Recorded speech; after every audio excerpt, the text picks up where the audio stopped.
Welcome to another tutorial from Audio Propeller. I'm Sam Green. I'm going to show you how to record your drum set into GarageBand using two microphones that you might have laying around. Two little dynamic microphones, nothing fancy. And we're going to do it all inside GarageBand in your garage or in your bedroom or your living room or wherever you can get out to that might sound a little better. But this is the first video I've done with GarageBand, and I kind of thought that GarageBand is pretty simple, and I think the last time I even tried it was probably 5-6 years ago. So it's been a while, and it's got a lot of new features. I think it's pretty capable, and it comes with every Mac, so really can't be ignored. And as its big brother Logic gains new features with each release, GarageBand seems to kind of get those features trickled down, like the flex audio and the awesome amps and foot pedals and all that stuff. They kind of throw some of that down to GarageBand, although they keep out some nice features that really make Logic a lot better to use. But if you have GarageBand on your computer, you can take advantage of it, and you could do some really cool stuff. So I think you can definitely look at it as GarageBand, then Logic Express. You can step up and then go up to Logic Pro, and so it's the first step. And the iPad GarageBand has just been released, but so maybe that's the like even smaller than GarageBand, but it's pretty cool too. So what you're going to need to get started with this is a USB or FireWire audio card, and you're going to need two microphones, your cables, and some stands, and you're going to be able to get all that stuff for probably like $300, I would imagine, and you can get it used or borrow it from people for even less. So if you're playing in a band and you're around musical people, you're going to be able to get a hold of this stuff. Just two microphones. I mean, these things new are $100, and you can find microphones in pawn shops for way less. And the sound card is going to cost you, or not the sound card, the audio interface, as we like to call them now, is going to cost you between $100 and up, but you can get two inputs and some preamps on there that can drive dynamic mics, especially for doing drums and louder stuff without getting too much noise, for a decent price. And of course, used on any kind of auction site, you'll be able to get that for even better price. So don't forget about those auction sites that we all like. So the biggest problem is that we normally don't record at home in a wonderful acoustic space. We got reflective walls, and we have carpet on the ground, and we have reflective ceilings and small rooms. So this is going to make us want to pay attention to the microphone that we pick. Each microphone has its own polar pattern, and that determines how the microphone picks up sound. And it can pick it up from all around. That's an omni, or what it's pointed at, which is a unidirectional mic. Or it can pick up from the front and from the back, which is a bidirectional mic. For a recording space which hasn't been treated to absorb reflections and treble frequencies, you're going to want to stay away from omni and those bidirectional microphones. This isn't a hard rule, but if you only have the budget for one or two microphones, you should get something that works for where you're at. And those other mics are fun to play with, but it's and they can make for a good mic to throw in for like a room mic for some drums if you want to throw some distortion or a nasty compressor on it. But when you only have a limited budget, then you should stick with a couple dynamic mics and build up a good collection of those first. Also, you don't have to record at your house now. A lot of people have laptops and small interfaces, and you can take a couple mics to wherever your drum set's at. Ask one of your friends who has some big warehouse somewhere if you can record in there. Try it out. You might like it.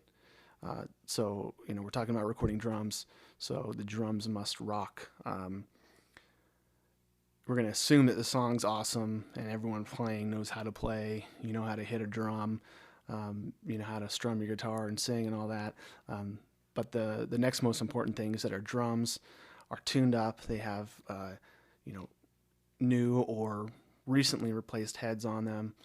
and they're tuned up, and they really need to be tuned up. The heads, you know, you don't have to do that because that could be expensive. That can be, you know, $50 to $100 to put new top and bottom heads on. So the way I learned how to tune drums, and it's something that takes a little bit of practice, is this website, the Drum Tuning Bible. Or I guess it's a document on a website, and this guy just goes through step by step how to tune drums, a couple different kinds of sounds you can get, and gives some tips on doing that. And it's really a complex thing to do because the top and the bottom heads of the drums interact with the shell, and you know, you have all those lugs on the top and lugs on the bottom, and it's it's pretty complex. But once you get it down, and I don't claim to have it perfectly down, but I think I can say that I can somewhat tune a drum. You know, I would love to have somebody come over and show me. I've been trying to find somebody, but so far I've been trying to do it on my own.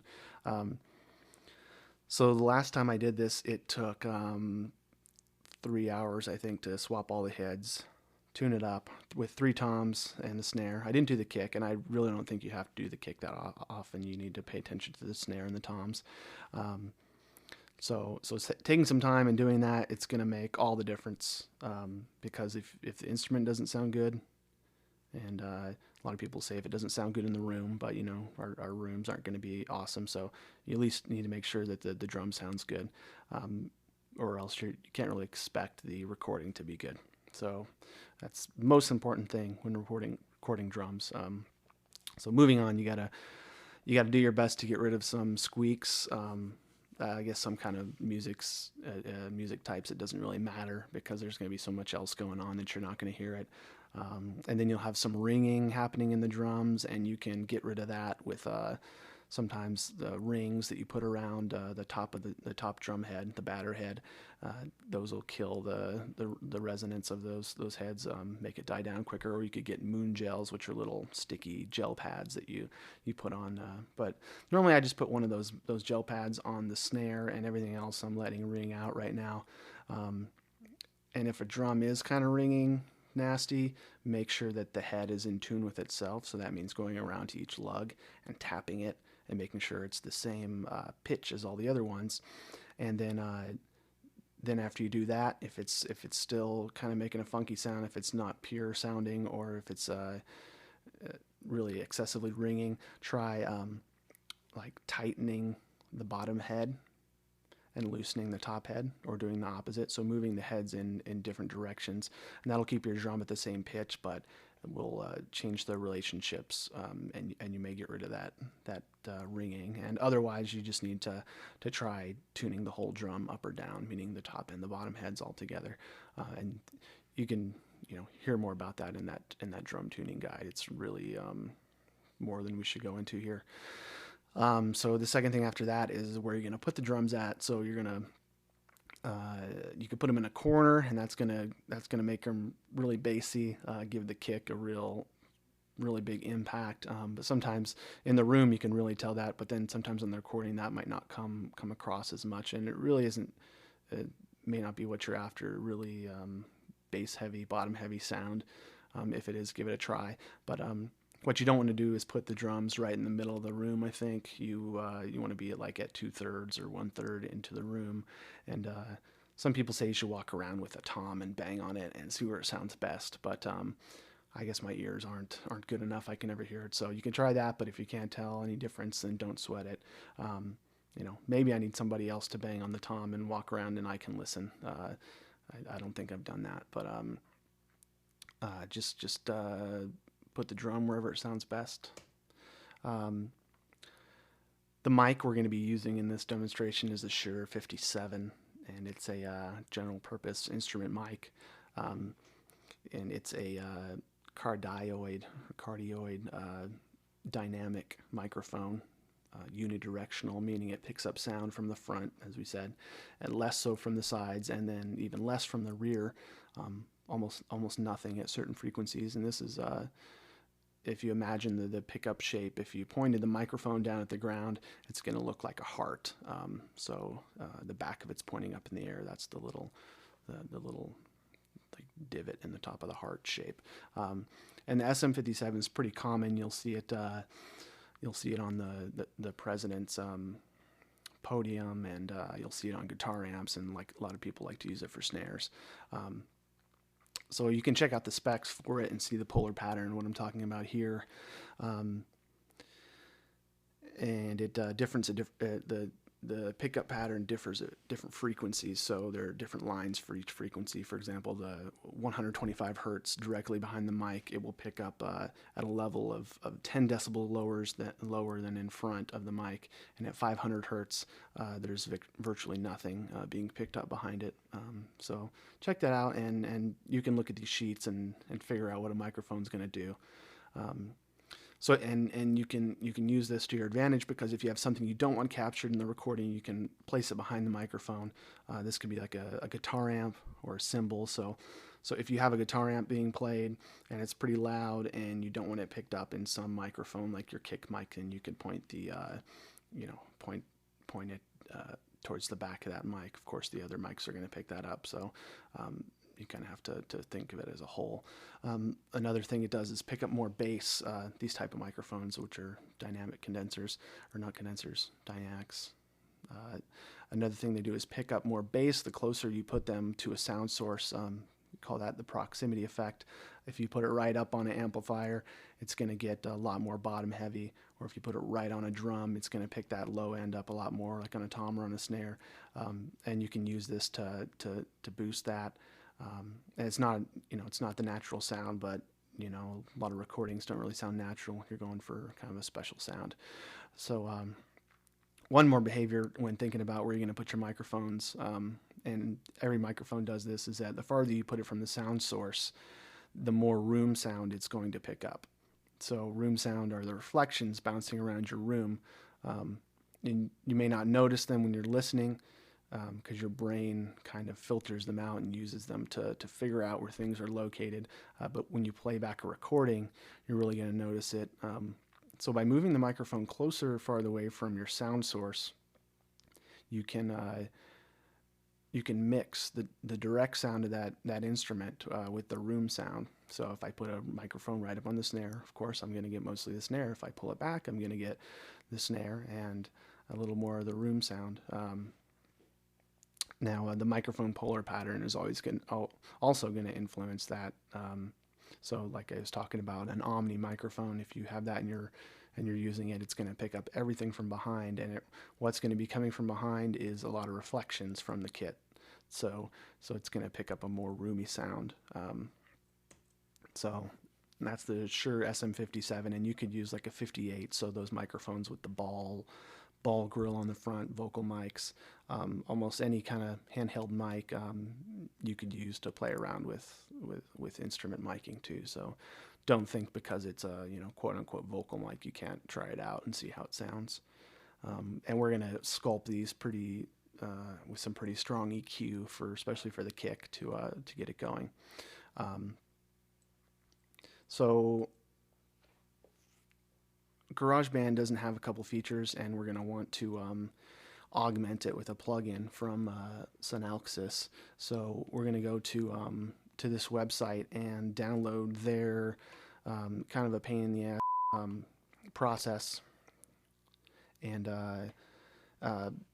get their installer and go through their thing and get all their plugins. So the way we do that is with our favorite browser. There's my picture I just got. I'm going to go to Synopsis software, and you're going to put your information in here and access the demos. Download the disk image for Mac OS X and run the installer. Then you're going to find the Synopsis manager in your applications directory, and you're going to be able to connect up to their site and download plugins. It's going to install them on your computer, and then you're going to have a wonderful plugin in GarageBand that you can use for free. You're also going to have those other demo plugins, so you can mess with those if you want, but they're quite expensive, and I haven't bought any of them yet, but I think they are probably good quality. So what that plugin's going to do, and what it's called, is Free G, and it's a channel strip like you'd find on a mixing board. It has a phase invert switch, which is the main thing we want it for, which we'll use to get our drum recordings sounding nice and full, because sometimes microphones are out of phase and they'll lose bass response, not response, but the recorded signal. If you flip it, it'll get a lot more full sounding and get the bass back. So without having that plug-in, you might find your kick drum sounding a little weak. So highly recommend that. So once you get that out of the way, we're going to open up GarageBand and then get to setting up our microphones and setting levels, and then setting up GarageBand, and then finally recording. So what I have here in my project is I've opened up the songwriting, I guess, template from GarageBand, and I have a piano and I have a bass, and these are sampled instruments. And then I have two guitar tracks that I've recorded, and they're going through these lovely distortion effects here. So what I need to do is create some new tracks for my my real instruments, as they call them in GarageBand. So I'm going to go to Track, and I'm going to say New Track, and then Real Instrument, and open up the instrument setup. And I have the Hammerfall DSP multi-face, and I am going to pick Mono 4. That's what I'm going to record, and I'll say I want to hear it as I play and record. You may not. You can monitor through your software, through your audio interface mixer. So I'm going to create that, and then instead of doing that all again, I'm going to duplicate. So I'm going to hit Command D. That'll duplicate that. But now I have the two of the same inputs. So I'm going to, and this may not be open. So if you're like that, double click, and I'm going to change my input source to 5. So you just need to figure out where your mics, your two signals, are going to be coming in from, and you should know how to do that from your audio interfaces manual. And what else do I need to do? I could name these. Whoops, one click, and not sure if I remember which is which, but we'll just say kick and overhead. And I'll enable this one as well. Then I'm going to enable multi-track recording, so I can record both of these at the same time. Otherwise, I'm not going to be able to select both of those at the same time. So here's our level meters, and this is where you'll be looking at your incoming signal into GarageBand, or if you have, let's say, some monitoring software, that's my voice right there, and then these are going to be my two microphones coming in. So say your drum set's across the room, it might be kind of hard to see this.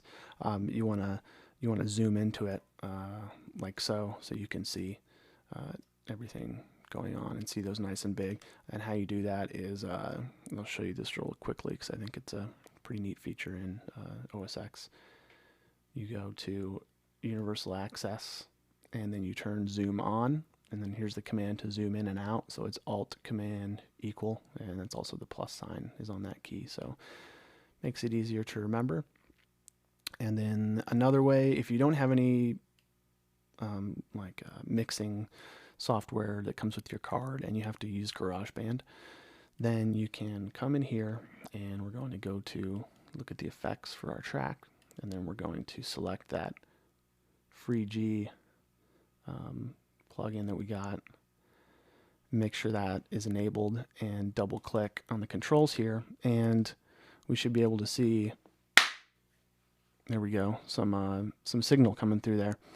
And I've got a nice delay going there because of my how I'm routing stuff to record this, and that's going to cause me problems later on that I'm going to have to do something that you won't have to do, which is move the drums forward a little bit, because after I play them, they're going to be out of time.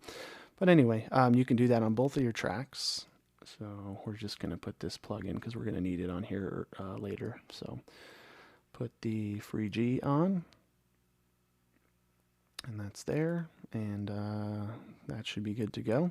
And really what we're interested in, what I was talking about before right here, is this flip button, so that lets us flip the phase. And this will also give us another way to adjust the level instead of using this little fader here, if you prefer that. So it'd be nice if you could keep both of these up at the same time, but you can't. So one other thing I'm going to do while I'm here is I'm going to enable cycle mode. And this is one thing that I thought that you couldn't do in GarageBand. Maybe I just didn't know how to do it before, and I thought it was ridiculous. So I think that was probably just my problem. But you can adjust these loop points and use this to cycle around, and you can also add and remove it with the C button. So let's listen back and see what I have here real quick.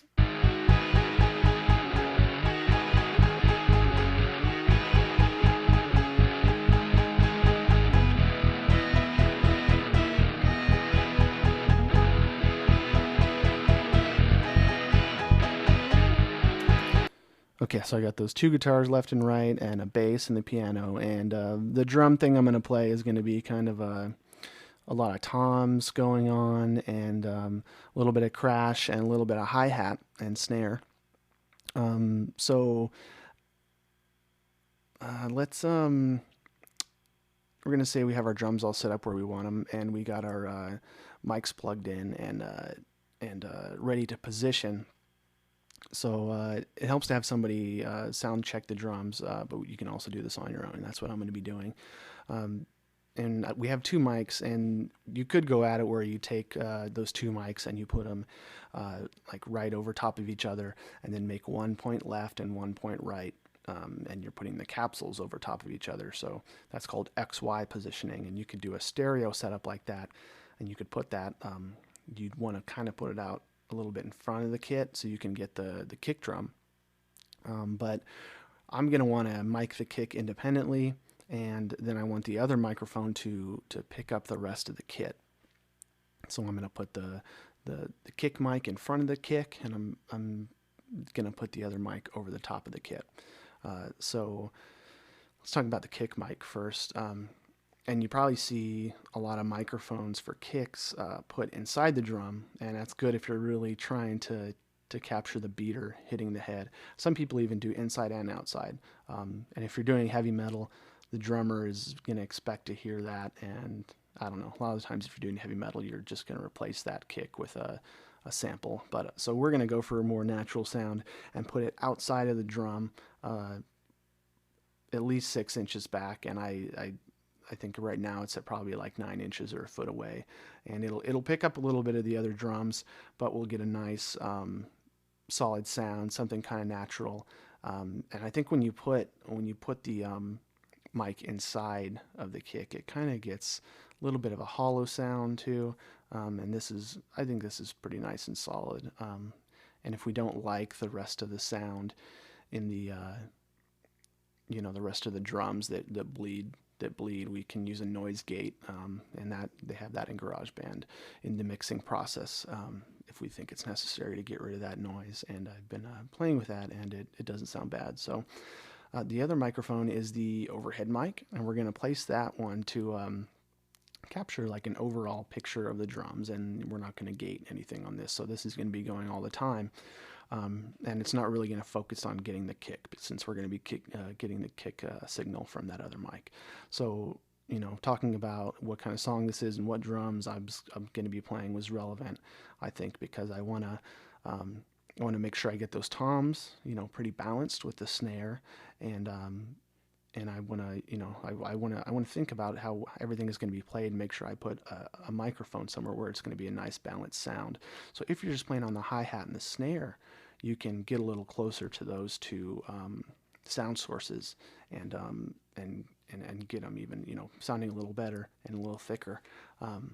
If somebody's playing drums and you're recording it, talk to them about how they're playing, and maybe have them play through the song and hear how it goes, and try and take that into account and play around with it. And another thing too is if you're recording somebody, talk to them and make sure they know that you want to mess around with not mess around, but experiment a little bit and try and get the best sound. You know, you're not going to get a studio sound that's amazing, but you know, a little bit of time can really go a long way. And if somebody comes in expecting to set up and play right away, you may be put in a position where you're kind of rushed into doing something when you would have liked to have had a little more time to make a nice recording.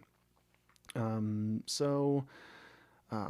I'm gonna put the microphone today is behind the drummer and up to the right over the floor tom, kind of about the drummer's head level. And one thing about placing like your overhead mics is you try not to put them halfway between the floor and the ceiling, because in room acoustics, when sounds bounce back and forth in the middle of the room, they can build up or they can cancel each other out, so you can get kind of weird things happening. So that's just kind of a simple rule, not to put a mic in the middle of the room either way, like lengthwise or up and down. So as I noted before too, moving the microphone closer to the kit will get a little, get rid of the room sound. So if you want more of the room sound and you're okay with that, you could try moving the mic up like as high as you can get it and see how that sounds. And you're going to get more of your room, and if your room sounds bad, the mic signal is going to sound bad.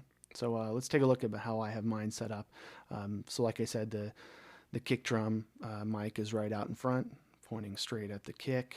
It's not pointing in the hole, and I think air's blasting out of there, so might not want to put a mic right there because it's going to be blowing right on the element. And then the other one, like I said, up and to the right. So there those are. So I've created my GarageBand song, and I have everything up, and I'm ready to monitor and see how those levels are. So we're going to start by setting the level of the kick drum, and I have Amanda here to help me to hit these drums so I can be next to the knobs and turn them. It'll really help out. So I'm going to have her hit the kick drum, and I'm going to adjust it so it gets up to about -12 on these scales, on these meters here. A lot of people say you need to get your signal up as high as you can possibly go, but I think that's a little bit dangerous, and it's not really needed for some technical reasons that we could go into, but we won't. So you need to get them to really don't let them peak over -6. dBFS, I think is the term, decibels below full scale being 0 up here, and you can let them hang around 12. And another thing too, during sound check, people kind of don't hit the drums as hard as they do when they're playing, even if you tell them to. During a take, they're going to be really bashing on the drums, so you want to keep them down a little bit, the inputs down a little bit, so you have a bit of a buffer so you don't get some nasty distortion, which can happen. So I'm going to have Amanda hit the kick nice and hard. Just whack it for me. Go ahead, bang, bang, bang. So you can see I'm peaking there. So keep on going, Amanda, on that.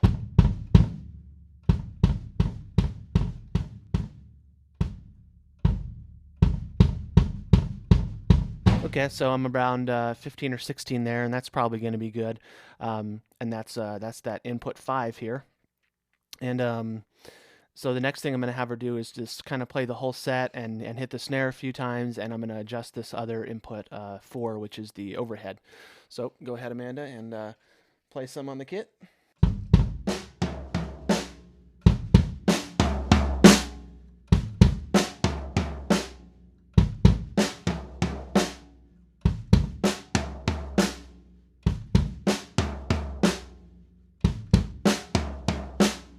Go ahead and whack the cymbal a couple times too.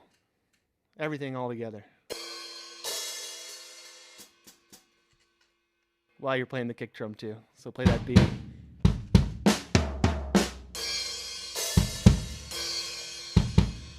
Okay, so yeah, we're looking good. You can see that once she started playing all the drums together, that kick drum peaked, so I adjusted that downwards a bit. And now I'm gonna have her jump off, and then I'm gonna play that beat, since I'm gonna be the actual drum runs recording, so we can make sure that the levels are good. And while I do this is what I was talking about earlier. I'm gonna zoom in to the meters so I can see them up on the screen, and so I'll be able to see this 4 and 5 here while I'm 15 feet away. So here we go.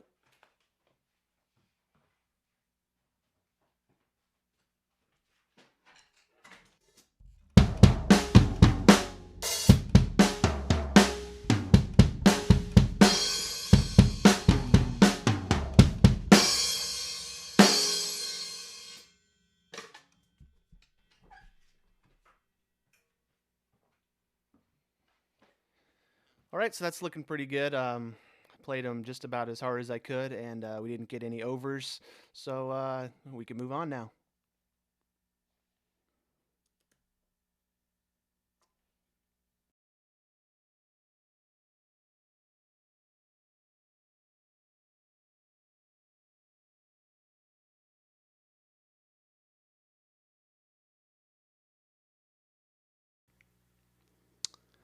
So, the only thing we have left to do is to record some drums here. Now, like I said, I'm doing this screencast and I'm routing stuff through the computer, and I'm introducing extra latency. So I'm hearing the music later than it's actually happening, which makes my drums that I record not be on time. So that's not good because I have to drag them back and try and get them in time. So just check one thing here, my latency here.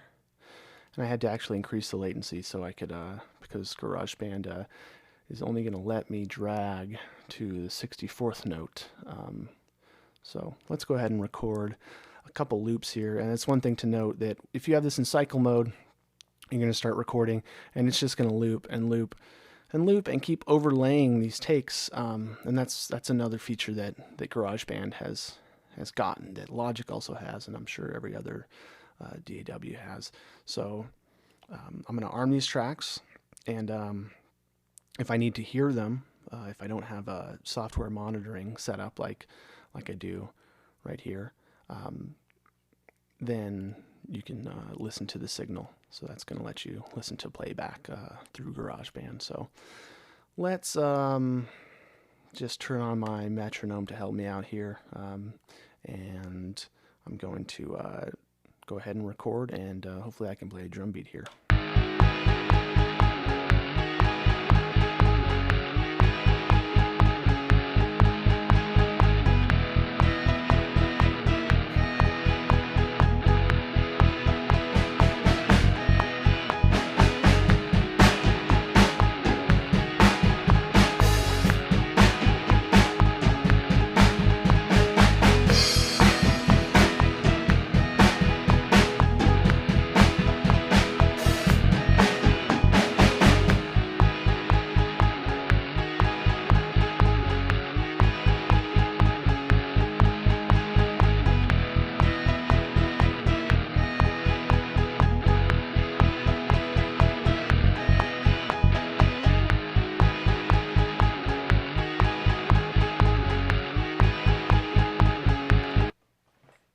Okay, so that might have worked. Hit spacebar to stop that, and you can see I was over messing around, starting the camera up so you could see me play that, and we got 4 takes in there. So I'm going to go back and hit the 3rd take. That's the last one. So you can see my audio there, and we have these other 2 takes, and you can see we have to select each one. You can't, even though I have both of them selected, they're not switching. That's another thing that they kind of put a limitation on, because you can get that feature in other upgrades in Logic Express and Logic Pro. So I'm gonna go back to take three, and I can't really combine those. If I wanted to combine 2 different takes, I'd have to like copy these and then cut them up different parts. So if I wanted to overdub another part onto these drums, maybe I didn't like a little section and I was feeling adventurous, I wanted to do some drum overdubbing, then I could change this cycle here. So just a couple notes on that. So I'm going to keep this right here, and let's listen back, and we will hear this out of time. I will almost guarantee that. So let me just change this to 64th notes so I can drag there, and here we go. I'm going to just turn this down too so I don't deafen everybody.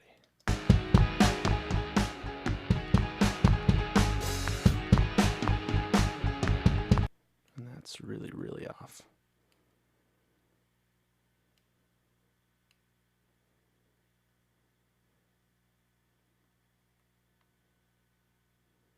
So I think I'm going to try dragging this back.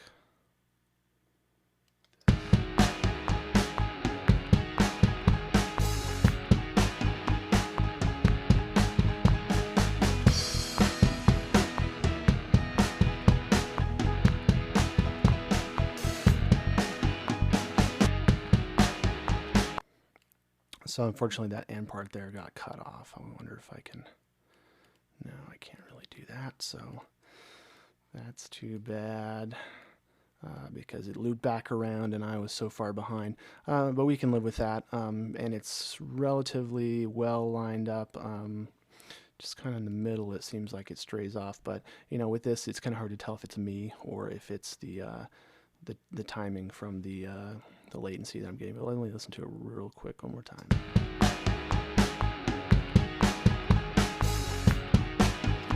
I'm gonna move it back just a touch, I think, and we might be almost perfect on that. And you can see down below in this bottom, it's a lot easier to see what's going on, and you can zoom in, so I can see it move by little ticks.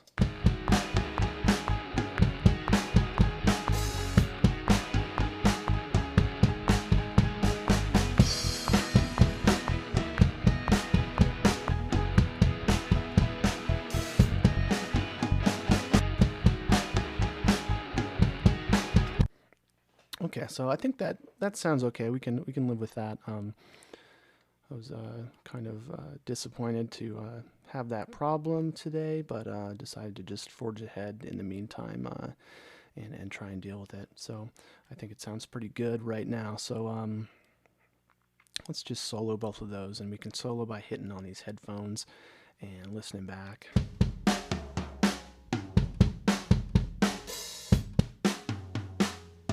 So that's actually, I was wrong. Overhead. And this is going to be the kick here.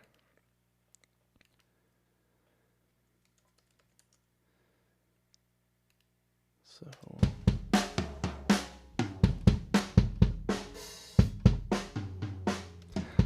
what we're going to do is, let's say we're going to work on the overhead first and just kind of shape the dynamics of it a bit. We're going to pump it up, and we're maybe going to, well, we're probably going to leave EQ off of it because we could just leave it how it is. We kind of, with your overheads, we want to get them where they sound good by themselves, and kind of leave them alone from there, and don't mess with the EQ too much.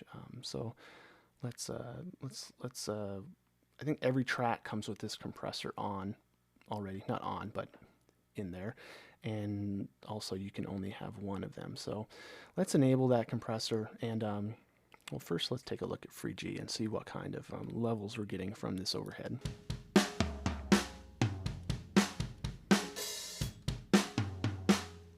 So it looks like it's peaking up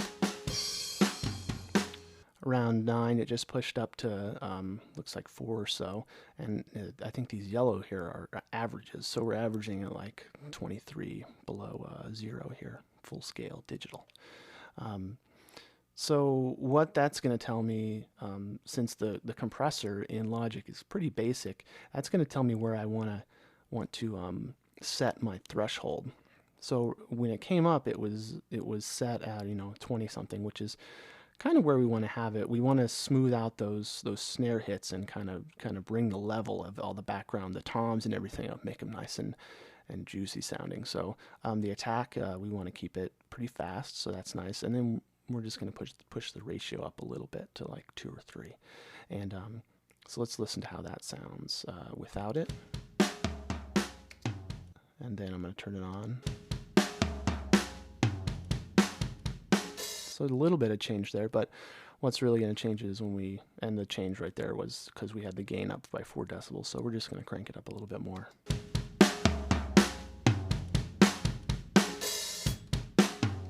And then we can try like moving this threshold and upping the ratio a little bit and getting it to where we think the snare sounds nice. And you can notice when you drop the threshold, what that's doing is the compressor is saying, okay, when the audio hits this threshold of -34, I'm going to reduce any audio above that by a ratio of 3 to 1. So I'm going to make, if it's 3 decibels louder, I'm going to reduce it to 1, I believe. Maybe I'm wrong about that, but that's what it's doing, reducing it by a ratio.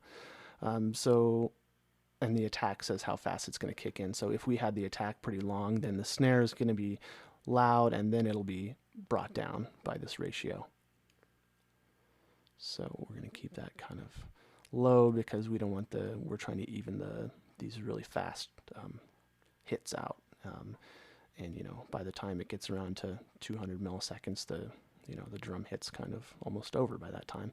So let's listen to that just a little bit more and tweak these parameters.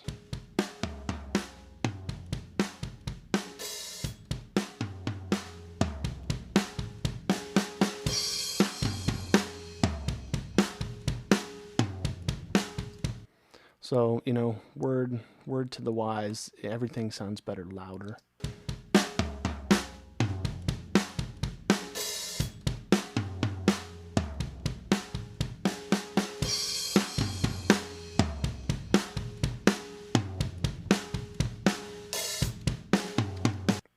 Now let's consider that done for now, and let's take a look at the EQ. And I wouldn't always do this, so I'm just going to show you this to deal with snare rings that you may not like. A lot of the times they're fine. It's just how the snare sounds.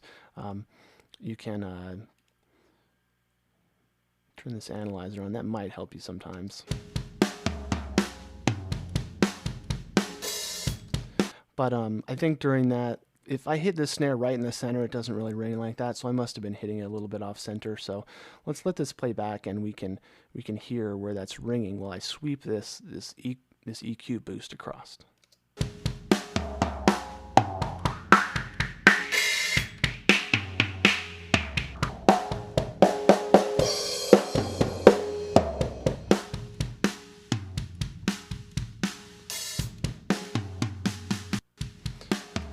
Now the EQ in GarageBand, it's not going to let me adjust the Q, which is the how pointed this is going to be.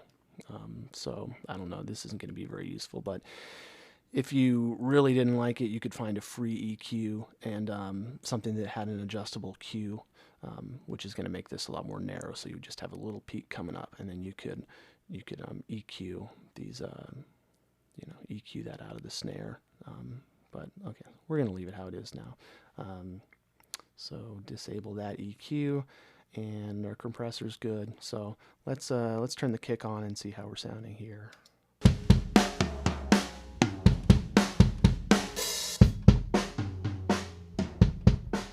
So make sure I'm on the kick channel here, and I don't always compress a kick. You don't have to. You can just bring it up to a nice volume, and it'll carry through the mix. But it never hurts to try. Depends what kind of sound you're going for too. But what we're going to try here is the noise gate. So what the noise gate is going to do is only let signal pass through if it's over this setting. So if it's over negative 57 decibels, it's going to pass right now. So that's everything right there. So let's move it up to like 14. And we're still getting the snare coming through, so that's not really going to work for us. So let's bump it up to like 5.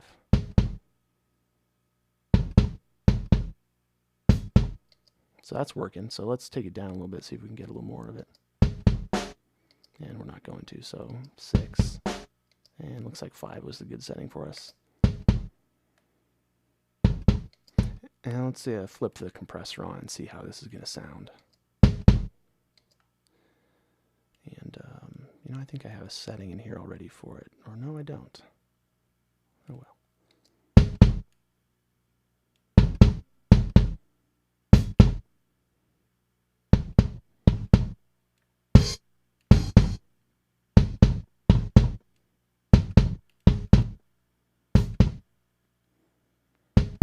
So like I said, it's definitely louder, and louder sounds better. But you have to remember it's also shaping the transients of the sound. So it's with the kick drum, it might not matter as much, or it might it's just going to become like one really solid blast instead of ringing out longer, or instead of maybe ramping up. Although a kick drum really ramps up really quickly. So let's leave that on, see how it sounds. With the overheads, we'll include those back in.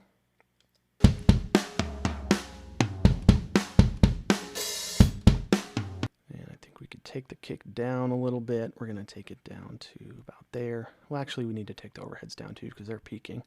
So we'll take everything down a bit.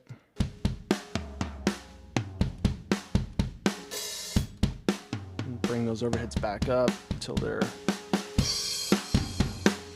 And this is what makes GarageBand kind of limited and why I got the that plug in there. So we're going to open this back up and we're going to see what levels we're at.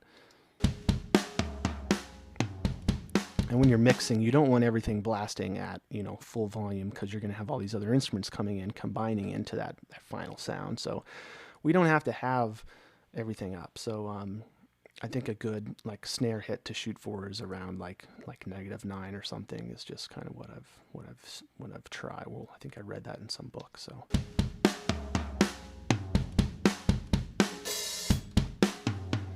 And it looks like it's about right there.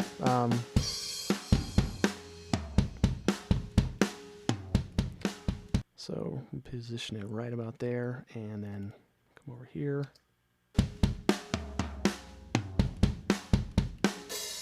Take that kick down a bit.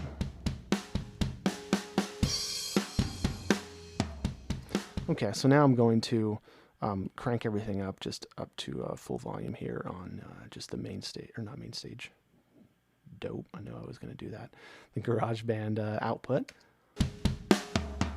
And we're going to check out flipping the phase on the kick drum. And it really doesn't matter what mic you do it on because there's 2 mics, and if you flip the phase on one, it's now out of phase with the other. So you could do it on either one, but I think kick is what I normally do it on, especially if I have other mics in the kit. Let's do it on kick, and suddenly everything sounds better. So let's listen to it without the flip, and then I'm going to flip it in the middle.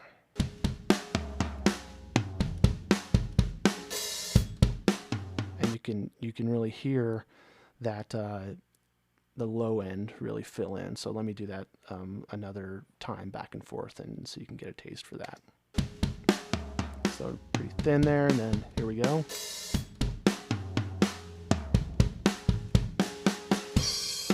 Off again, back on.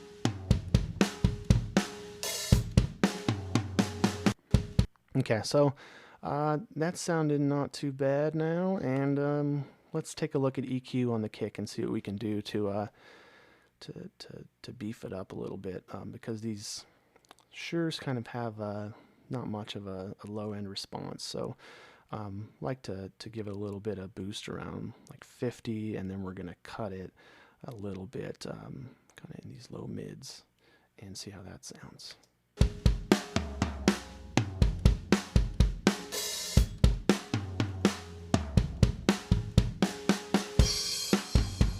So that really adds some oomph to it, so much so that I can probably drop the level on it just a little bit.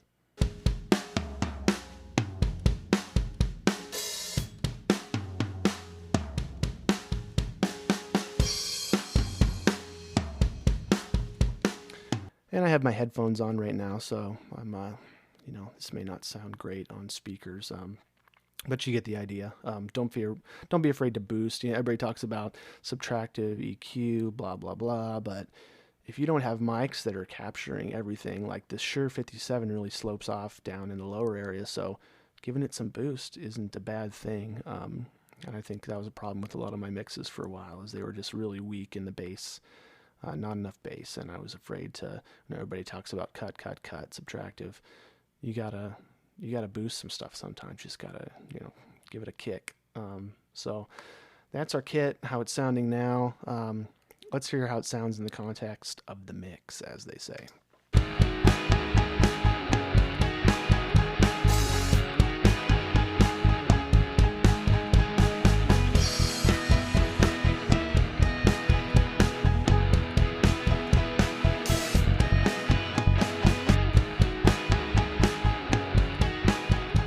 So it sounded pretty good, I think. I'm not going to get into mixing this whole song, but wanted to show you a little trick. Another way they limit you in GarageBand is you can only put in one master effect. So earlier I was going through some of the included AU effects, which I believe come with every Mac, I think they come with GarageBand and everything. So what I tried the peak limiter, and I tried this dynamics processor, and of course you can find some interesting plugins all over the web. So don't be afraid to go out and look for audio units and then install them, and you'll be able to use them. So what I ended up finding was the best is this audio units dynamics processor. So I'm going to throw that in there.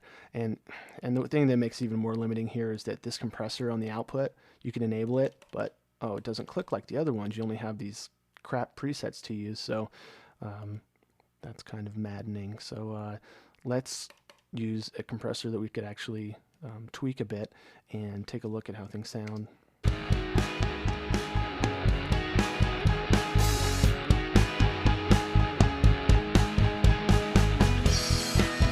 So I brought the threshold up to where that level indicator was kind of hanging out. And then I'm going to open up these details and then use the master gain to try and push this up closer to 0, because louder is better, especially the past 10 years. And if you hand anybody a mix that is not like pushing 0, then they're gonna say, "Oh, this sucks." So let's try and push it up a little bit and make our stuff sound like all the pros do.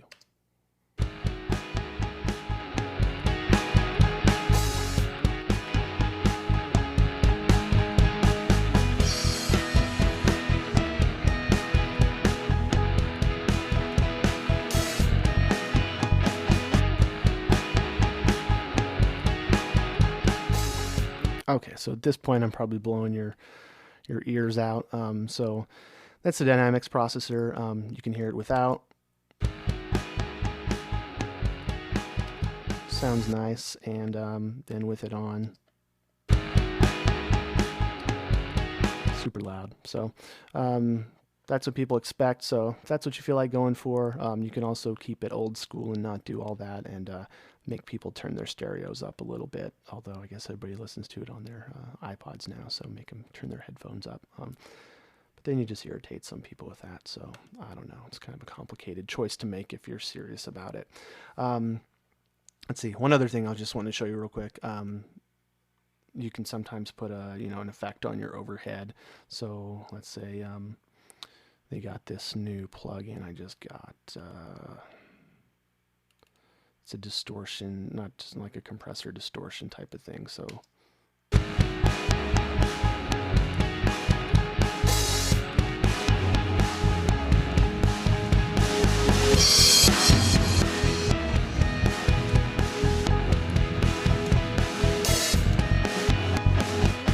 you can go kind of wild, and of course you probably know all about effects and all that kind of thing. So you can download stuff from the internet and find what's hiding in your folder here. I mean, they even have distortions that come with GarageBand, and you can have all kinds of fun. And another thing that I think may not be obvious is that instead of saying file, track, new track, and saying real instrument, you can just say electric guitar, and then you have at your disposal all the electric guitar effects, which are pretty cool.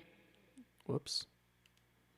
So I have the monitoring on there for my combo. So how you get at your changing your input on here, you just double click on that amp, and you're able to pick what you want to record with. Everything works kind of the same way as it would otherwise. And I wish they had the arrow down at the bottom, since that's where your cursor's at. And you got your effects and everything there. And then if you want to pull up some more effects, maybe everybody knows this already, but you can drag, you can come in here, tweak it, turn it on and off. Some of them, like this delay, is going to have a sync where it'll sync to some time signature. So like maybe we want to put some delay on our drums. Probably just messed up the timing of that.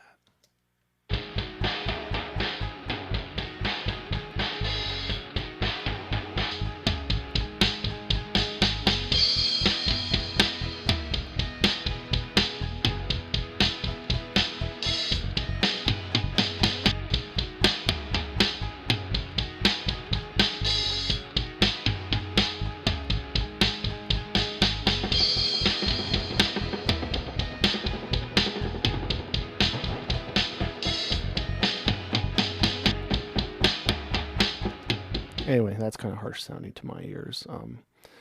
And I think that's about it. So you would just take your master track, enable that dynamics processor, and mix it down. So yeah, that's it. I hope you have a good time doing your own drums. You don't always have to use loops or whatever, and you can use two mics and get, in all honesty, once you master using two mics, you're probably going to be way better than if you had started out with, four or more mics. If you just, deal with two, because adding mics, you run into phase problems like we already saw, and fixing that with two mics is easier.